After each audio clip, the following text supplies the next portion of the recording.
So what advice would you give to new social workers, but not even just new social workers, but just anyone going into a helping profession or similar line of work? What advice would you give to those people that are going to be just going into that? Sure. So one thing I would say is that if you go into any kind of social work or human services field, where you're doing a lot of, direct service, whether that's therapy or advocacy or whatever it is that you go into, you have to ask yourself, in every interaction that I'm having with my client, am I coming to them from a place of humility, respect, and mutual partnership? Because if the answer to any of those is no, then you're never going to build a good rapport with the client. You're never going to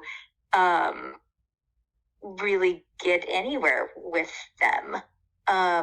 So I think that's the best thing I can say is find a way that when you come to people, when you're going to work with somebody, you have an open mind, you respect what they're telling you and their own agency and ability to make choices, even if they're not ones that you would make or that you even agree with, and come at it with that idea that this is in some way a partnership. I'm not here to tell them what they should and shouldn't do. I think that's the best advice I can give. That's really, really good advice. And I think that's like a constant reminder. Yeah. And it's like constant awareness. Yeah.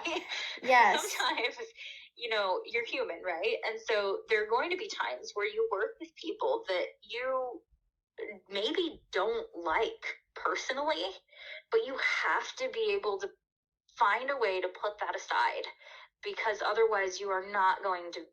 I think people get into human services or social work because they want to help people.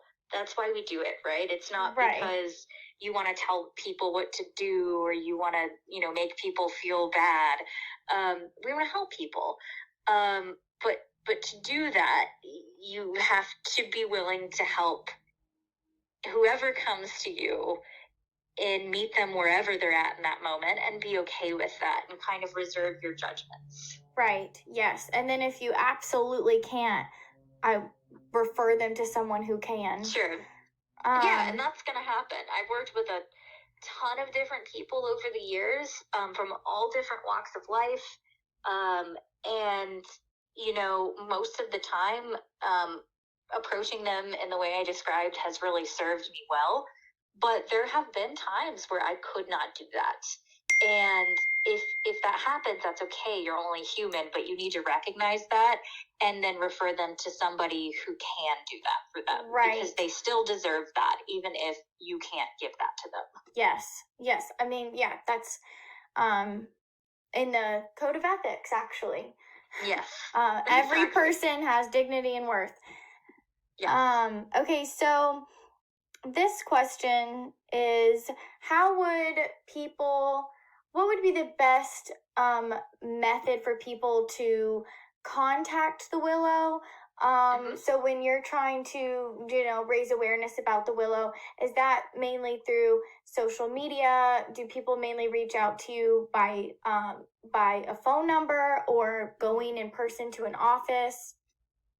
Yeah, all of the above. So while our shelter location, soon to be locations, are confidential, just so that people staying there can have an extra level of safety, right, we do have a public administrative office where people can walk in and get resources and get referrals to advocates and things like that. So sometimes I would say at least a few times a week, people walk in because maybe they don't have access to a phone or a computer. There's domestic violence is one of the leading causes of homelessness in the United States, particularly for women. And so, sometimes we get people who would call us or contact us on social media, but they don't have that access right now. So sometimes we get clients that way. Sometimes we do have a large social media presence. We have a communications director who does all of our, Facebook, Instagram, all of that. And so people also contact us through there. Like Facebook Messenger is probably the most common one as far as how people contact us online. But still, by far, the most common way that people contact us is through our emergency hotline. So we have a 24/7 crisis hotline, answered 365 days a year, no matter what time of day. And that's still definitely the most common way that people contact us. Okay. We do have a TTY line as well. So, sometimes we have survivors who, due to their disability, they can't contact us over, the regular hotline. And so we have things in place for that too. Wow, I love that. Okay, so that wraps up all my questions. So I just wanted to say, thank you so much. That was really informative.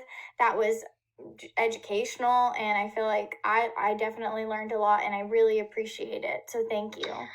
Yeah, absolutely. And I would just say to anyone wanting to go into, social work or, just wanting to work in human services, that it is the best thing that I ever could have chosen to do. It's incredibly fulfilling. It's always a challenge. It's always different. It's a great career choice.